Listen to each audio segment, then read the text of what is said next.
2026 yilgi yangi Ravon Matiz. Bu shahar hayoti uchun mo'ljallangan ixcham, tejamkor va zamonaviy avtomobil. Yangi model dizayni bilan avvalgi avlodlardan butunlay farq qiladi.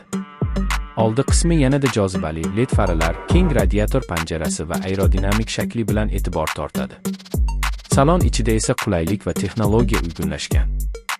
Zamonaviy multimedia tizimi, Bluetooth, portlar va sensorli ekran bilan jihozlangan.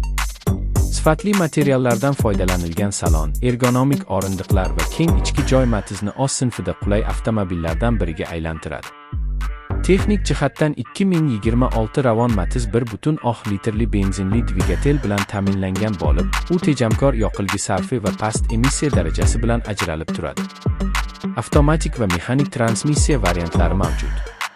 Ushbu model asosan shahar haydovchilari uchun ishlab chiqilgan bo'lsa-da, yo'lda barqarorligi va boshqaruv yengilligi bilan ham ajralib turadi. Xavfsizlik tizimi ham takomillashtirilgan. ABS, EPT, havo yostiqchalari va orqa korish kamerasining mavjudligi haydovchi va yo'lovchilarga ishonch bag'ishlaydi. Narxi esa Ravon an'analariga sodiq qolgan holda, o'rtacha darajadagi xaridorlar uchun hamyonbop bo'lib qolmoqda. Shahar ichida tez, qulay va tejamkor avtomobil izlayotganlar uchun 2026 yilgi Ravon Matiz eng yaxshi tanlovlardan biri hisoblanadi. Bu model ekologik toza, ixcham o'lchamda va zamonaviy funksiyalar bilan to'la. Ravon brendi o'zining ishonchliligi va sifatini yana bir bor isbotladi.